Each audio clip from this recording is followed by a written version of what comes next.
चलिए, आज हम पढ़ेंगे तरलों के यांत्रिकी गुण का लेक्चर नंबर 6।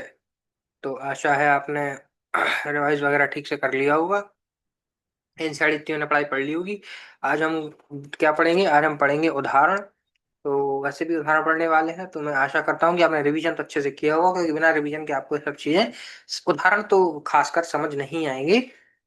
क्योंकि वो केवल तभी क्लियर होंगे तब आपकी थ्योरी क्लियर हो, जो कि आपको रिवीजन करने से और पढ़ने से केवल आती है। तो आशा है आपने एनसीईआरटी पढ़ ली होगी। चलिए चलते हैं, दो उदाहरण देखेंगे। साथ के साथ हम धारारेखी प्रभाव को पढ़ेंगे। अब देखिए, उदाहरण 9.5 को हम देखते हैं। अब देखिए प्रश्न क्या है।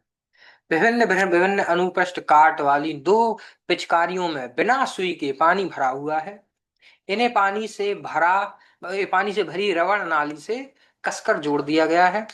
छोटे तथा बड़े पिस्टन के व्यास क्रमांश 1 सेंटीमीटर तथा 3 सेंटीमीटर है। याद रखना है इनको, 1 सेंटीमीटर और 3 सेंटीमीटर व्यास क्रमांश। जब छोटे पिस्टन पर 10 न्यूटन का बल लगाया जाता है तो बड़े पिस्टन पर लगे बल का आकलन कीजिए। और दूसरा प्रश्न है, यदि छोटे पिस्टन की 6 सेंटीमीटर अंदर धक्का अगर छोटे पिस्टन की 6 सेंटीमीटर अंदर धक्का दिया जाता है तो बड़ा पिस्टन कितना बाहर चलेगा? तो चलिए देखते हैं। अब छोटे पिस्टन का व्यास दिया हुआ है 1 सेंटीमीटर और बड़े पिस्टन का व्यास दिया हुआ है 3 सेंटीमीटर। तो बड़े पिस्टन का बल निकालने के लिए पास्कल के नियम के अनुसार दाब पूरे तरल में समान रूप से संचारित होता है। तो उसके लिए F2 बराबर क्या होगा? हमने पढ़ा था A/A2/A1 × F1। जहां A1 क्या है? पाई पाई R1 स्क्वायर। R1 यानी पहले का रेडियस है, कितना हुआ? 0.5 गुणे 10⁻⁻²। ठीक है, स्क्वायर। और A2 क्या होगा? पाई R2 स्क्वायर। और R2 यहाँ पे क्या है? 1.5। क्यों? क्योंकि पाई जो अपना आर जो जो अपना R1 है वो था अपना 1/2, और जो अपना R2 है वो है अपना 3/2। तो उसको 1.5 1.5 1.5 0.5 लिख सकते हैं। और गुरुत्वाकर्षण बल रखने के बाद F2 यानी दूसरा बल की वैल्यू है कि 90 न्यूटन। पहले की हमें दी हुई थी 10 न्यूटन। किससे क्या चला कि बड़े पिस्टन पर लगने वाला बल कितना है? 90 न्यूटन है। ठीक है। अब बड़े पिस्टन का जो है विस्थापन देखिए। तरल असंपंडीय, इसलिए जो तरल जो होता है वो असंपंडीय है। इसलिए छोटे पिस्टन द्वारा जो है विस्थापित आयतन बड़े आयतन द्वारा विस्थापित आयतन के बराबर होगा। तो L1 A1 बराबर L2 A2 होगा। तो जहां L1 कितना है? 6 सेंटीमीटर, छोटे पिस्टन का विस्थापन। और A1 और A2 वही है। तो L2 क्या होगा? A1 और कौन? A2 गुणे L1। L1 की वैल्यू कितनी है? 6। तो L2 की वैल्यू कितनी आ गई? 0.67 सेंटीमीटर। तो अतः बड़ा पिस्टन केवल 0.67 सेंटीमीटर बाहर आएगा।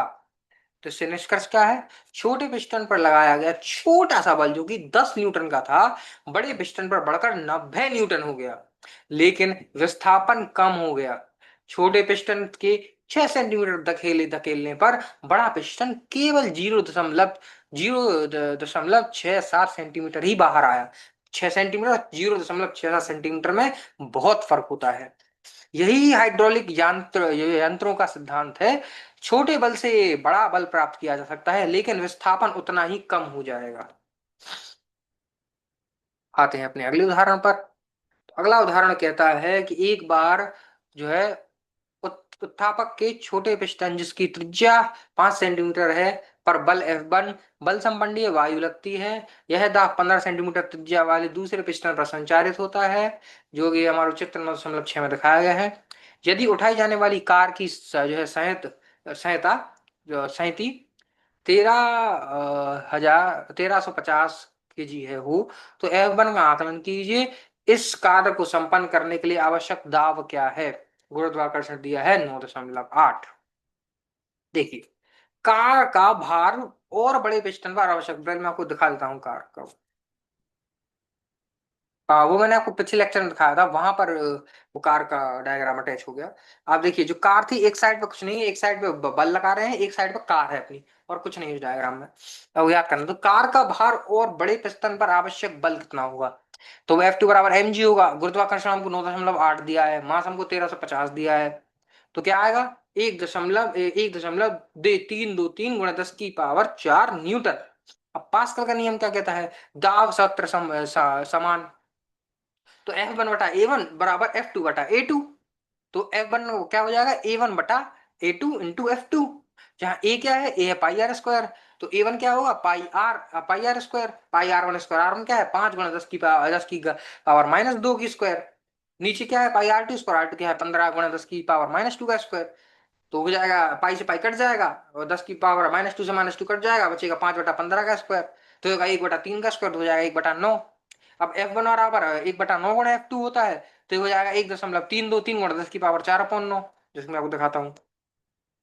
इसमें दिया नहीं, चलो ठीक है। तो ये किसके बराबर आएगा? 1.47 × 10⁻³ न्यूटन के बराबर, जिसको हम लगभग 1.5 भी लिख सकते हैं। अब छोटे पिस्टन पर लगभग 1.5 × 10⁻³ न्यूटन का बल चाहिए। ठीक है। आवश्यक वायु दाब कितना होगा? P बराबर क्या होगा? F1/A1। तो कितना होगा? 1.47 × 10⁻³ यानी कि लगभग 1.5। और ये नीचे क्या आएगा? पाई × R। आर कितना है? 5 × 10⁻⁻²। तो ये हो जाएगा अपना कितना? 1.5 × 10⁻³ अपन 7.8 के आसपास कुछ 10 × 10⁻³ आंसर कितना आएगा? लगभग 1.9 × 10⁻5 पास्कल। तो यह जो है यही यानी लगभग 1.9 × 10⁻5 पास्कल, करीब 1.9 ATM के बराबर का वायु दाब चाहिए। निष्कर्ष, छोटे पिस्टन पर आवश्यक बल कितना है? 1.5 × 10⁻³ न्यूटन। आवश्यक संपीड़नीय वायु दाब कितना है? 1.9 × 10⁵ पास्कल। यही हाइड्रो जो है हाइड्रोलिक लाभ है। छोटे पिस्टन पर कम बल लगाकर बड़े पिस्टन पर कार उठाने जितना बड़ा बल प्राप्त हो जाता है। चलिए अब हम समझते हैं तरल चालित ब्रेक प्रणाली।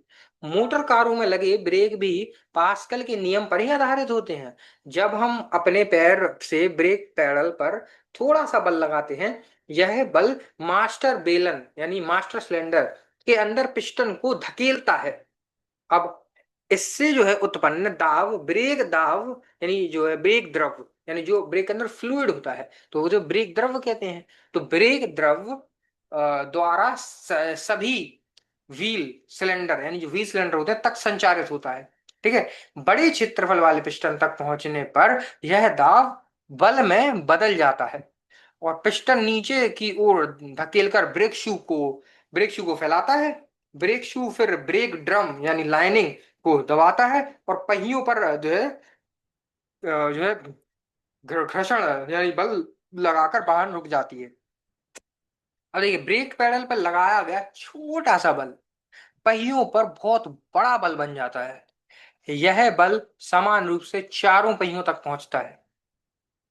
ये मैंने पता है कि समान रूप से चीजें, और अगर 4 पिस्टन हो, अगर एक पिस्टन को दबाते हैं तो 4 अगर सिलेंडर हो तो चारों जगह बराबर फैलती है फ्लूइड यानी कि अपना जो तरल पदार्थ होता है, द्रव होता है। अब देखिए, मुख्य लाभ, इस प्रणाली को सबसे बड़ा लाभ यह है कि पेडल पर लगाया गया बल बिना क्षय के यानी बिना क्षय के लॉस के चारों पहियों के सिलेंडर तक समान रूप से संचारित होता है। इसलिए सभी पहियों पर ब्रेक का असर बराबर पड़ता है और गाड़ी सुरक्षित रूप से रुकती है।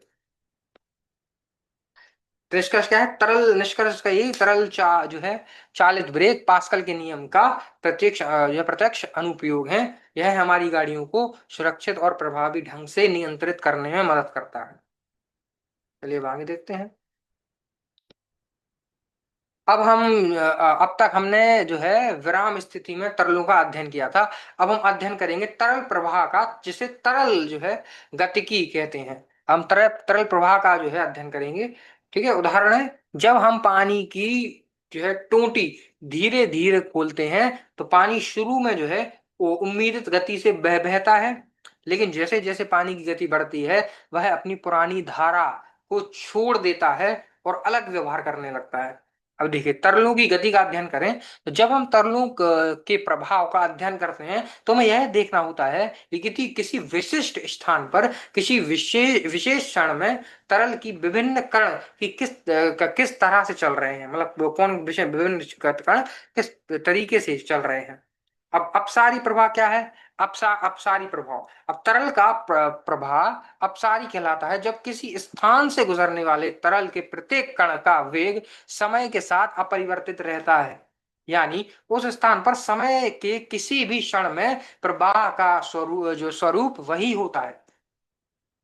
इसे महत्वपूर्ण बिंदु क्या है कि जो है अपसारी प्रवाह का अर्थ यह है कि सभी कणों का वेग हर जगह समान है। उदाहरण, एक ही तरल का कोई कण एक बिंदु से दूसरे बिंदु की ओर जाते समय अपना वेग बदलता है, परंतु वही कण किसी बिंदु से गुजरता है तो उसका व्यवहार ठीक वैसा ही होता है जैसा उससे पहले गुजर चुके कणों का होता है।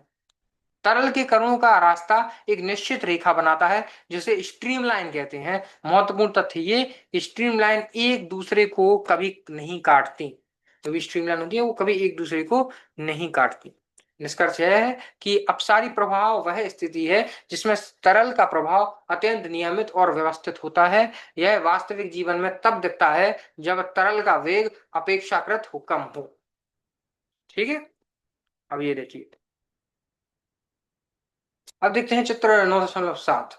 अब भाग ए में किसी तरल के एक एक कण का जो है वास्तविक पथ दिखाया गया है। जैसे तरल पी से क्यू की ओर बह रहा है। हर कण अपनी अपनी राह पर चलता है। ये पथ समय के साथ बदल भी सकते हैं। भाग बी में तरल जो है प्रवाह को दर्शाने के लिए हम जो है धरा रेखाओं का प्रयोग करते हैं। यहाँ पी से क्यू तक प्रवाह के को नली रेखाओं द्वारा दर्शाया गया है। जो है धरा रेखाएं ये तरल के कणों के पथ पर स्थिर चित्र देती हैं। ठीक है, और क्षेत्र आर में जो है धारा रेखाएं पास पास हो जाती हैं, जिससे संकेत मिलता है कि तरल की गति यहाँ अधिक है। जहां धारा रेखाएं दूर दूर हैं, तरल की गति कम होती है। महत्वपूर्ण बिंदु क्या है यहाँ पर? धरा रेखाएं कभी एक दूसरे को नहीं काटती। धरा रेखाओं का घनत्व जो है कितनी पास पास है, तरल की गति से संबंधित होता है। अगर वह पास पास है तो अधिक वेग, और दूर दूर है तो कम वेग। धरा रेखाओं से घिरे क्षेत्र को जो है धरा रेखीय नली कहते हैं, जिसमें तरल का प्रभाव सीमित होता है। निष्कर्ष इसका यह है कि धरा रेखाएं तरल प्रवाह को समझने का एक सरल और जो है दृश्य तरीका है। ये हमें वह बताती है कि कहाँ पर तरल तेज बह रहा है और कहाँ पर धीमा।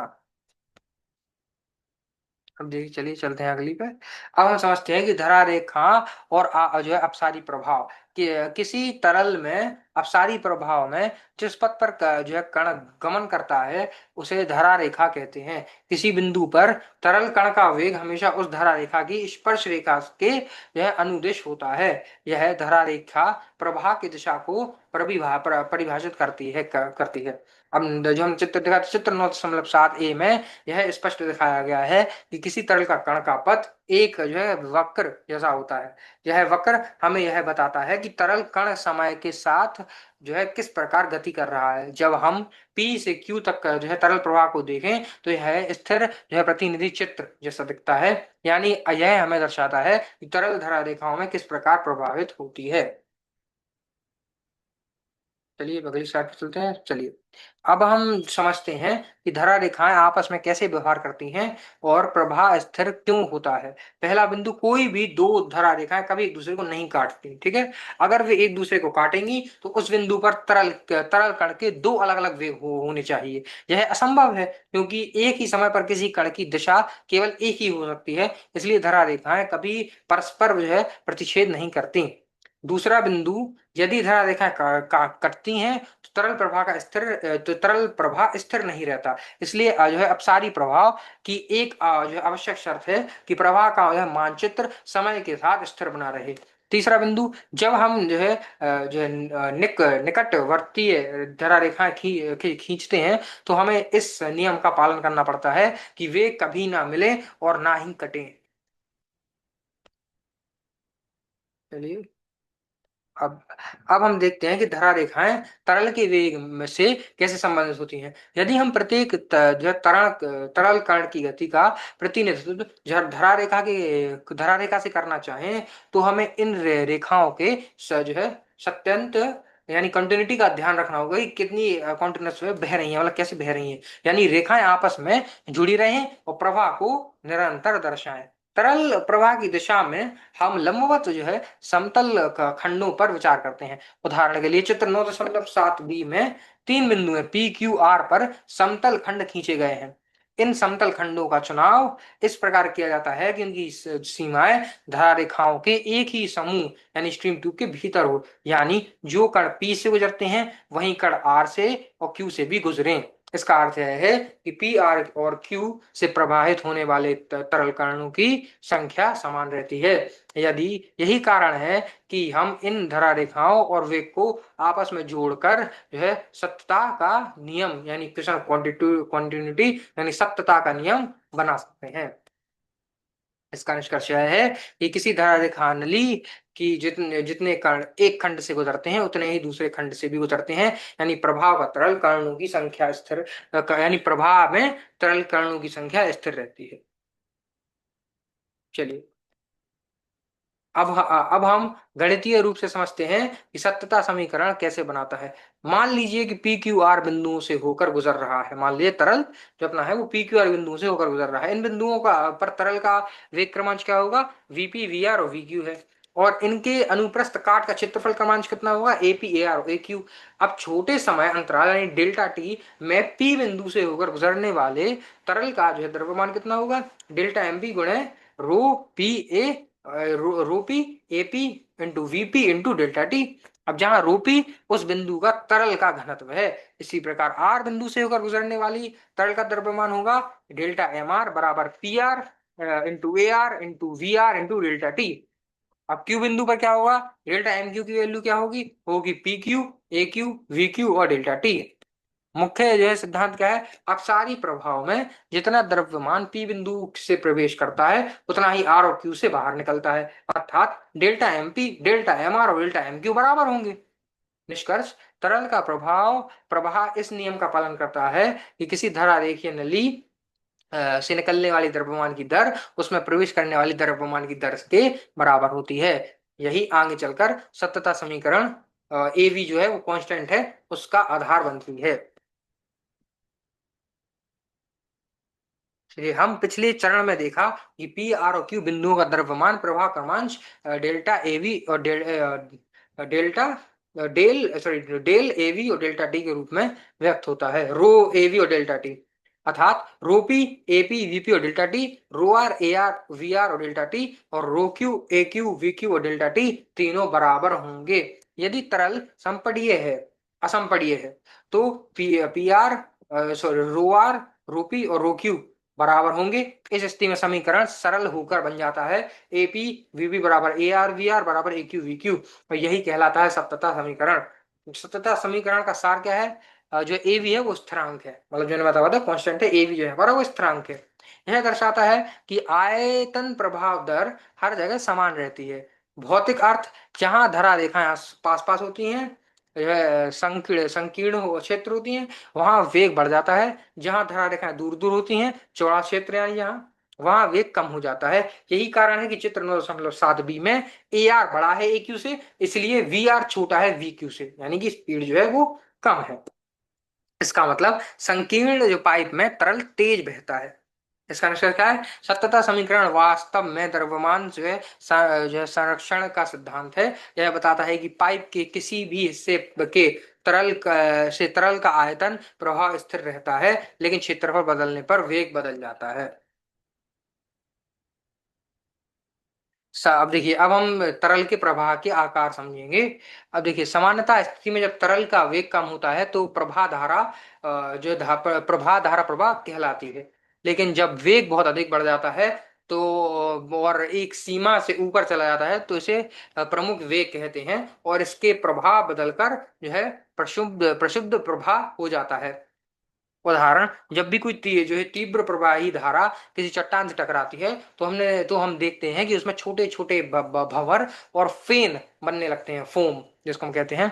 इन्हें हम दूध धारा भी कहते हैं। अब चित्र 9.8 में दर्शाया गया है कि चित्र 9.8 का ए देखेंगे तो यही स्थायी प्रवाह दिखाया गया है। तरल के विभिन्न बिंदुओं पर वेग का मान अलग अलग हो सकता है, लेकिन सभी कण एक दूसरे के समांतर दिशा में चलते हैं। प्रवाह जो है सुव्यवस्थित और शांत होता है। और चित्र 9.8 बी में दिखाया गया है, यहाँ प्रक्षुब्ध बल दर्शाया गया है। इसमें धाराएं अव्यवस्थित हो जाती हैं, कण जो है गोल गोल घूमते हैं और अनियमित पथ अपनाते हैं।